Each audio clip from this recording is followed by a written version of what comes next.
खूबसूरत air hostess बस नाश्ता देने आई थी, लेकिन इस आदमी के मन में तो कुछ और ही चल रहा था। इसलिए उसने खुद आगे बढ़कर उसे डिनर पर चलने के लिए कहा, लेकिन लड़की ने उसे साफ मना कर दिया। पर ये आदमी हार मानने वालों में से नहीं था। वो एयर होस्टेस का पीछा करते हुए पब तक पहुंच गया और जानबूझकर उससे टकराने का नाटक किया, लेकिन एयर होस्टेस को उसमें कोई दिलचस्पी नहीं थी। आदमी चाहे कितनी भी मीठी मीठी बातें क्यों न कर ले, उसने एक न सुनी। लगा कि शायद डेविड अब हार मान लेगा, लेकिन उसने तो हाथ धोकर पीछे पड़ने का फैसला कर लिया था। आखिरकार वापसी के रास्ते में उसे एक मौका मिल ही गया। सारा और उसकी सहेलियों की गाड़ी रास्ते में खराब हो गई थी। डेविड ने बाकी लड़कियों को एक एक करके घर छोड़ा और अब उसे सारा के साथ अकेले रहने का वक्त मिल गया। लेकिन जब उसने सारा को उसके घर तक छोड़ा तो लड़की ने खुद उसे अंदर आकर कॉफी पीने के लिए पूछ लिया। सारा ने उसे साफ मना कर दिया। अरे भाई, ऐसे हताश होकर लड़कियों के पीछे पड़ोगे तो वो भागेंगी ही ना। खैर, इस बात को समझा जा सकता है। इतनी खूबसूरत लड़की को देखकर भला किसका दिल नहीं धड़केगा। अच्छी बात ये रही कि दोनों ने एक दूसरे का नंबर ले लिया था। इसके बाद डेविड ने उसे इम्प्रेस करने की पूरी कोशिश की और आखिरकार सारा का दिल जीत ही लिया। अब आगे जो हुआ वो तो आप समझ ही गए होंगे। समझदार को इशारा काफी है। सब कुछ सही चल रहा था कि तभी एक बहुत बड़ी गड़बड़ हो गई। सारा को पता चला कि वो प्रेग्नेंट है। वो बहुत घबरा गई थी,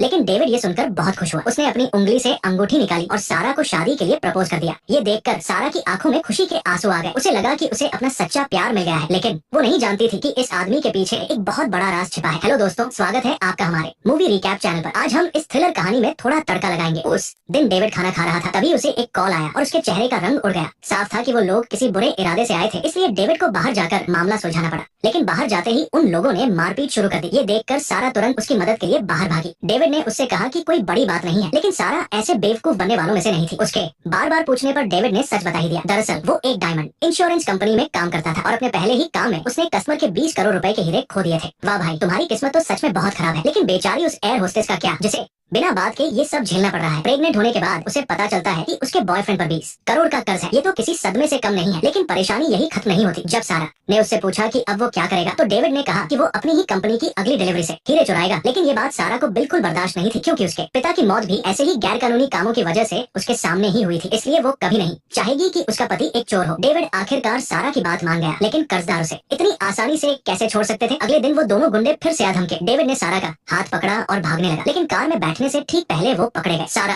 तुरंत कार से बाहर आई और मदद करने की कोशिश की, लेकिन इस हाथापाई में किसी की लात सीधे उसके पेट पर जा लगी, जिसकी वजह से उसका बच्चा गिर गया। जब उसे ये बात पता चली तो वो पूरी तरह से टूट गई। लेकिन हद तो तब हो गई जब उसी वक्त कर्जदारों का फोन फिर से आ गया। उन्हें डेविड को धमकियां देते सुनकर आखिरकार सारा को झुकना ही पड़ा, क्योंकि वो पहले ही इस वजह से अपना बच्चा खो चुकी थी। अब वो अपने बॉयफ्रेंड को भी नहीं खोना चाहती थी। इस वक्त डेविड चेहरे से तो शर्मिंदा लग रहा था, लेकिन अंदर ही अंदर शायद वो बहुत खुश था। खुद पर 20 करोड़ का कर्ज होने के बावजूद वो बेशर्मों की तरह सारा के पास आ गया। आपको क्या लगता है, क्या उसने ये सब जानबूझकर किया था? पहले सारा को अपने प्यार के जाल में फंसाया और फिर उसके इमोशंस का फायदा उठाकर उसे भी इस दलदल में खींच लिया। मुझे तो यही सच लगता है। खैर, जिन हीरों को वो चुराने वाले थे उनके पीछे भी एक बहुत बड़ा काला राज था। वो हीरे एक मोबाइल फोन में जड़े हुए थे, जिसका इस्तेमाल गृह मंत्री अपना काला धन सफेद करने के लिए करता था। वीआईपी कस्टमर होने की वजह से ये बात छिपानी जरूरी थी, इसलिए डेविड की इंश्योरेंस कंपनी ने इसके लिए एक खास डिलीवरी प्लान बनाया था। सबसे पहले फोन को एक ब्रीफ केस में रखा जाना था, जिसका पासवर्ड 2 हिस्सों में बंटा था। आधा पासवर्ड डेविड के पास था और आधा गृह मंत्री के सेक्रेटरी के पास। इतना ही नहीं, फोन के सिम कार्ड में जीपीएस भी लगा हुआ था। अगर कुछ भी गड़बड़ हुई तो तुरंत अलर्ट मैसेज चला जाएगा और आखिर में एक खुफिया डिलीवरी बॉय इस ब्रीफ केस को लेकर जाएगा। ये प्लान इतना फुलप्रूफ था कि इसमें कोई कमी नहीं निकाली जा सकती थी, और इसी बात ने हीरो को चुराने की फिराक में बैठे डेविड का सिर दर्द बढ़ा दिया था। इसके लिए उसे सबसे पहले मंत्री के सेक्रेटरी को अपने जाल में फंसाकर आधा पासवर्ड हासिल करना था। डेविड ने उसके लिए एक वीआईपी पार्टी का इंतजाम किया। शुरू में तो वो चश्मे वाला सेक्रेटरी बहुत भाव खा रहा था, लेकिन जैसे ही वो लाल बालों वाली लड़की वहाँ आई, वो चश्मिश तुरंत पिघल गया। सच कहते हैं, आदमी ही आदमी की कमजोरी समझता है। खैर, हीरो की डिलीवरी का दिन आ गया। सब कुछ प्लान के मुताबिक चल रहा था। फ्लाइट में बैठने के थोड़ी देर बाद ही सेक्रेटरी ने उसे बाकी का आधा पासवर्ड भेज दिया, लेकिन तभी सारा ने देखा कि जो डिलीवरी बॉय आने वाला था वो तो फ्लाइट में चढ़ा ही नहीं। डेविड ने तुरंत अपना फोन निकाला और चेक करने लगा। सारा ने बताया कि उसने कई बार कंफर्म कर लिया है, फ्लाइट बस टेक ऑफ करने ही वाली थी। तभी डेविड अपनी सीट से उठा और पीछे जाकर चेक करने लगा। जब उसे यकीन हो गया कि डिलीवरी बॉय वहाँ नहीं है, तो उसने तुरंत अपने बॉस को फोन लगाया, लेकिन बॉस ने बताया कि डिलीवरी बॉय तो फ्लाइट में बैठ चुका है। साफ था कि बॉस को डेविड पर भरोसा नहीं था, इसलिए उसने एन मौके पर बंदा ही बदल दिया। अब तो ये बहुत बड़ी मुसीबत हो गई थी। जब यही नहीं पता कि डिलीवरी बॉय कौन है तो चोरी कैसे करेंगे। लेकिन डेविड भी उसी कंपनी का बंदा था। उसे फ्लाइट में डिलीवरी बॉय के नियमों के बारे में अच्छे से पता था। सीट से उठना न पड़े, इसके लिए डिलीवरी बॉय फ्लाइट में कुछ भी नहीं खाता पीता है। इसलिए सारा ने एक एक करके सभी पैसेंजर्स पर नजर रखनी शुरू की और आखिर में उसका शक एक गंजे आदमी पर जाकर रुका। फिर कुछ मिनटों बाद ट्रे वापस लेते समय सारा ने जानबूझकर उस गंजे आदमी पर पानी गिरा दिया। उसे मजबूरन वॉशरूम जाना पड़ा। मौका देखकर डेविड तुरंत उठा और उसका बैग चेक करने लगा, लेकिन तभी ये क्या हो रहा है, वहाँ मौजूद सभी लोग अचानक से डर के मारे कांपने लगे। ये तो बहुत ही अजीब बात है। चलो मान लिया कि आतंकवादी छिपकर फ्लाइट में घुस गए, लेकिन वो अपने साथ बंदूकें कैसे ले आए? क्या एयरपोर्ट की चेकिंग सिर्फ दिखावे के लिए होती है? बात यही खत्म नहीं हुई। थोड़ी देर में अलग अलग तरफ से उनके दो साथी और आ गए। है ना ये एकदम बकवास बात। पलक झपकते ही उन तीनों ने पूरी फ्लाइट को हाईजैक कर लिया। ये देखकर पायलट ने तुरंत हाईजैक का कोड भेज दिया। एटीसी को भी फौरन इसका मैसेज मिल गया। इसी बीच सारा को आतंकवादियों ने बंधक बना लिया था। वो इसके जरिए फ्लाइट में मौजूद एयर मार्शल को बाहर आने पर मजबूर करना चाहते थे। तभी एक आदमी ने धीरे से सिर उठाया और अपने हाथ ऊपर कर दिए। आतंकवादियों ने तुरंत उसे पकड़ लिया और उसकी बंदूक छीन ली। लेकिन उसी वक्त एक हट्टा कट्टा आदमी हीरो बनने के लिए अपनी सीट से उठा, लेकिन उसकी बॉडी तो सिर्फ दिखावे की थी। वो काफी देर तक बंदूक भी नहीं छीन पाया। उल्टा आतंकवादियों ने उसे पकड़कर सीट पर पटक दिया। इसके अलावा बाकी दो साथी भी वहाँ पहुँच गए और उस पहलवान की जमकर धुलाई कर दी। ऐसा हाल देखकर शायद ही कोई दोबारा हीरो बनने की हिम्मत करेगा। फिर आतंकवादियों ने एक बैनर निकाला जिस पर बड़े बड़े अक्षरों में लिखा था वीकेंड ऑफ जिंदाबाद। अरे वीकेंड की छुट्टी के लिए फ्लाइट हाईजैक कर ली। लगता है ये लोग सच में बहुत परेशान थे। दरअसल छुट्टी मंजूर करने वाले उनके बॉस को पुलिस ने पकड़ लिया था और ये हाईजैक उसी को बचाने के लिए किया गया था।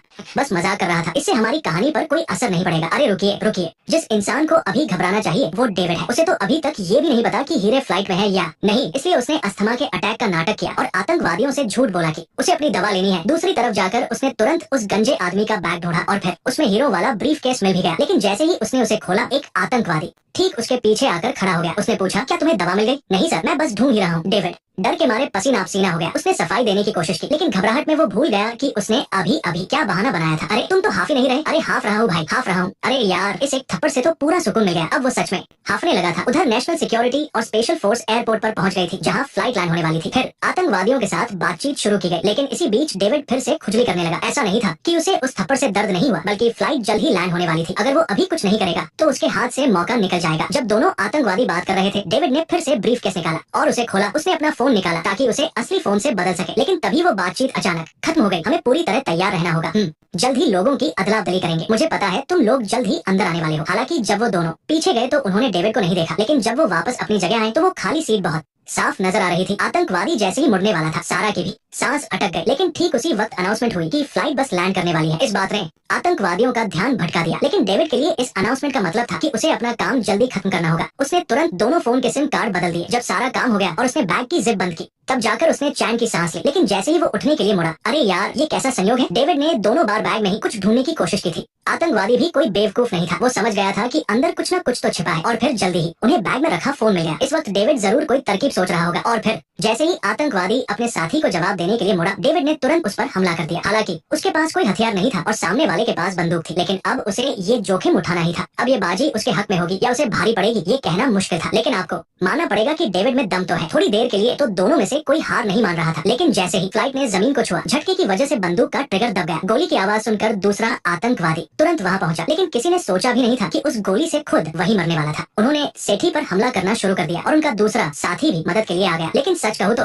वो उसे सीधा गोली क्यों नहीं मार देते। वैसे भी हाईजैक करने पर पकड़े जाने पर मौत की सजा तो पक्की है। शायद वो अपनी सजा कम करवाना चाहते हैं। मुझे लगता है कि ये दोनों अपनी भड़ास निकालना चाहते थे। दोनों सेठी को टॉयलेट में खींच कर ले गए ताकि उसे अच्छी तरह मजा चखा सके। लेकिन ठीक उसी समय एयर मार्शल ने खुद को रस्सियों से छुड़ा लिया। वो चुपके से आगे बढ़ा तो देखा कि जमीन पर एक बंदूक पड़ी है। हीरो बनने का इससे अच्छा मौका और क्या हो सकता था। उसने फुर्ती से जाकर बंदूक उठा ली और चुपचाप दोनों आतंकियों के बाहर आने का इंतजार करने लगा। फिर दो गोलियों की आवाज आई और दोनों जमीन पर गिर पड़े। इस तरह सारे हाईजैकर्स का काम तमाम हो गया। ये देखकर सबने चैन की सांस ली। लेकिन जब एयर मार्शल ने टॉयलेट का दरवाजा खोला तो वो हैरान रह गया। एयर मार्शल ने बाहर बम होने की खबर दी। निका ने तुरंत यात्रियों को बाहर निकालना शुरू किया, लेकिन तभी पता चला कि केबिन में अभी भी एक आदमी सो रहा है। भाई मान गए तुम्हें, इतने बवाल में भी कोई कैसे सो सकता है। उधर बम स्क्वाड भी पहुंच चुका था। बहुत सोचने के बाद की कौन सा तार काटना है, उन्होंने आखिरकार तार काट दिया और पता चला कि बम नकली था। फिर भी मैं बम बनाने वाले से एक बात कहना चाहूंगा। इसके बाद से ठीक बदला हुआ फोन लेकर प्लेन से उतरा। पुलिस ने प्लेन की तलाशी लेना शुरू किया, लेकिन सबसे हैरानी की बात यह थी कि प्लेन में कोई भी लाश नहीं थी। अब ये बहुत दिलचस्प था। 3 लोगों को गोली लगी थी, लेकिन उनका कोई सुराग नहीं था और सारे यात्री स्लाइड से बाहर आए थे, तो कोई लाशों को बाहर ले जा ही नहीं सकता था। इसका बस एक ही मतलब था कि तीनों आतंकी मरने का नाटक कर रहे थे और जिस एयर मार्शल ने गोली चलाई, दाल में कुछ काला वही था। लीडर रियाज ने तुरंत एयरपोर्ट सील कर दिया। किसी को भी अंदर बाहर जाने की मनाही थी और एयर मार्शल की तलाश शुरू हो गई। लेकिन जब एयर मार्शल सामने आया तो कुछ गड़बड़ लग रही थी, क्योंकि गोली चलाने वाला वो एयर मार्शल तो नकली था। रियाज के सवालों पर असली एयर मार्शल बिल्कुल अनजान था, क्योंकि वो प्लेन में बैठते ही सो गया था और उसे कुछ पता ही नहीं था कि क्या हुआ। और वो गोली चलाने वाला आदमी तो एयरपोर्ट सील होने से पहले ही निकल चुका था। रियाज को तुरंत समझ आ गया कि ये एक नकली हाईजैक था। लेकिन आखिर उनका मकसद क्या था। कोई खाली बैठकर यूं ही तो प्लेन हाईजैक नहीं करेगा ना। मुझे लगता है कि उनका असली टारगेट हीरे थे, और जब चश्मे वाले ने हीरों की जांच की तो पता चला कि वो सब नकली है। लेकिन सेठी को विश्वास नहीं हुआ क्योंकि वो हीरे उसने अपनी जान जोखिम में डालकर हासिल किए थे। लेकिन एक्सपर्ट ने कहा कि वो सालों से ये काम कर रहा है, उससे गलती नहीं हो सकती। तो अब यहाँ से दो बातें हो सकती थी, या तो हाईजैकर्स ने हीरे चुरा लिए थे या फिर सेठी ने चुपके से उन्हें बदल दिया था। लेकिन फिलहाल उसकी हालत देखकर ऐसा नहीं लग रहा था, और अगर उसने सच में हीरे बदले होते तो वो कब का वहाँ से 9 2 11 हो चुका होता। वो यहाँ आकर ये सब क्यों झेलता? लेकिन चश्मे वाले को इससे कोई मतलब नहीं था, उसे बस अपने हीरे चाहिए थे, वरना वो सेठी के टुकड़े टुकड़े कर देता। वहीं निका भी काफी परेशान थी। वो सेठी के पास आई और जब उसे पता चला कि हीरे नकली है तो वो उसे दिलासा देने लगी। लेकिन सेठी ने अपना सारा गुस्सा उसी पर निकाल दिया। क्या हम दोबारा शुरुआत कर सकते हैं? हम किस चीज की दोबारा शुरुआत करें? तुम्हें लगता है कि ये कोई भद्दा मजाक चल रहा है? तुम्हें लगता है कि मैं अभी मजाक कर रहा हूँ? हम दोबारा शुरुआत करें? मैं दोबारा शुरुआत करूँ? क्या मैं फिर से शुरू करूँ या फिर से शुरू करूँ? मुझे फिर से शुरू करना चाहिए या फिर से शुरू करना चाहिए? फिर से शुरू करूँ, फिर से शुरू करूँ, फिर से शुरू करूँ, फिर से शुरू करूँ, फिर से शुरू करूँ? क्या फिर से शुरू करूँ, फिर से शुरू करूँ, फिर से शुरू करूँ या फिर से शुरू करूँ? सच में उस धोखेबाज ने अपना असली रंग दिखाई दिया। ये लड़का इसी लायक था। निका को गहरा सदमा लगा। वो रोते हुए जमीन पर बैठ गई। लेकिन किसी ने सोचा भी नहीं था कि उसके चेहरे के भाव तुरंत बदल जाएंगे और वो मुस्कुराने लगेगी। बिल्कुल सही। कहानी में एक और ट्विस्ट आ गया है। दरअसल अपना बच्चा खोने के बाद निका को एक ऑडियो रिकॉर्डिंग मिली थी जो उसके चचेरे भाई से बात करते वक्त गलती से रिकॉर्ड हो गई थी। उस रिकॉर्डिंग से पता चला कि सेठी उसे धोखा दे रहा था, तो उसने चुपके से उसका पीछा किया और देखा कि वो उन गुंडों के साथ मिला हुआ है। इसका सीधा सा मतलब था कि ये सब जीन का रचा हुआ एक नाटक था ताकि वो निका को फंसा सके। इतना ही नहीं, निका को ये भी पता चला कि सेठी का किसी और औरत के साथ भी चक्कर है। उस वक्त वो पूरी तरह टूट चुकी थी, तो उसने बदला लेने की ठानी। और उसने ये सब कैसे किया? क्या आपको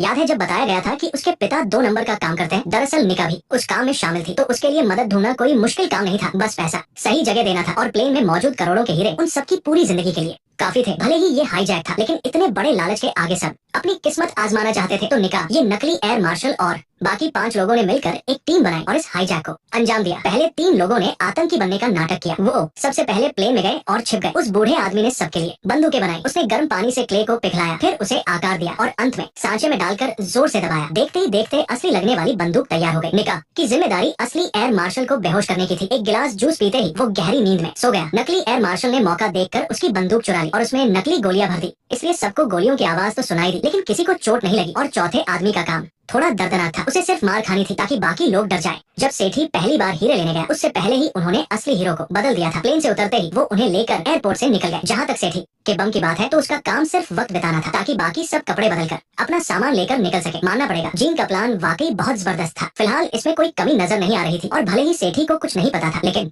वो इतना बेवकूफ तो नहीं था कि अपनी हीरो की चोरी का प्लान खुद ही बता दे। बस एक ही चीज अजीब थी कि एयर मार्शल शुरू से अंत तक सोता ही क्यों रहा। इसी दिशा में आगे बढ़ते हुए ड्रिंक देने वाली निका सबसे बड़ी संदिग्ध बन गई। ये देखकर कि उसे कभी भी बुलाया जा सकता है, वो तुरंत टॉयलेट में छिप गई। दूसरी तरफ गृह मंत्री को सब कुछ पता चल चुका था, लेकिन हालात ऐसे थे कि वो ज्यादा दखल नहीं दे सकती थी। तभी फोन की घंटी बजी और दूसरी तरफ निका थी। दोनों के बीच कुछ बातें हुई और फोन कट गया। इसके बाद निका भी पूछताछ के लिए कमरे में गई, लेकिन जैसा सोचा था ठीक उसी वक्त गृह मंत्री का फोन आ गया। उनके दबाव के आगे रियाज को मजबूरन जांच रोकनी पड़ी। असल में गृह मंत्री निका की मदद नहीं कर रही थी। उन्हें डर था कि अगर जांच आगे बढ़ी तो उनके काले कारनामे भी सामने आ जाएंगे, क्योंकि निका ने उन्हें एक फोटो भेजी थी जिसमें उनकी सेक्रेटरी ने सेठी को पासवर्ड भेजा था। इस समय अपने राज छिपाना हीरे ढूंढने से ज्यादा जरूरी था। जब सेठी ने वो फोटो देखी तो उसे भी समझ आ गया कि वो तो सिर्फ एक मोहरा था और असली विनर तो निका है। और यही ये फिल्म खत्म होती है। अगर मुझे इस फिल्म के लिए एक शब्द चुनना हो तो मजेदार बिल्कुल सही रहेगा। ये एक क्लासिक इंडियन सस्पेंस थ्रिलर है। इसकी कहानी बहुत तेज है और इतने ट्विस्ट है कि मजा आ जाता है। लेकिन दर्शकों को सबसे ज्यादा जो चीज पसंद आती है वो है ट्विस्ट के बाद मिलने वाला मजा। और ये मजा सबसे ज्यादा लीड एक्ट्रेस को देखकर आता है। एक कमजोर एयर होस्टेस से मास्टरमाइंड बनने तक का उसका सफर। किसने सोचा था कि उस खूबसूरत चेहरे के पीछे एक इतना शातिर और शांत दिमाग होगा। उसने न सिर्फ उस धोखेबाज से अपना बदला लिया बल्कि साफ बच भी निकली। कठपुतली बनने से लेकर खेल की मास्टर बनने तक का उसका ये बदलाव हर किसी को अपनी तरफ खींचता है। हालांकि फिल्म में कुछ कमियां भी हैं। पहला, महज एक धोखेबाज से बदला लेने के लिए पूरे प्लेन को हाईजैक करना थोड़ा ज्यादा ही हो गया। अगर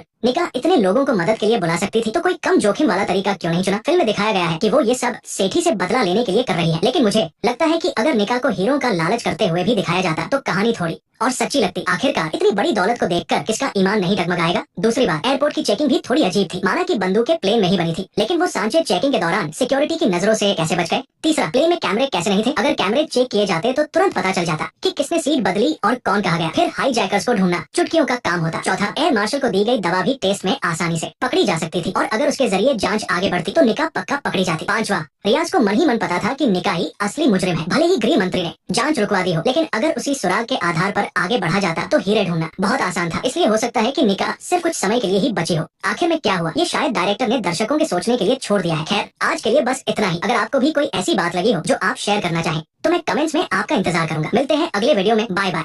फॉलो कर लो, वरना अगली वीडियो मिस हो जाएगी।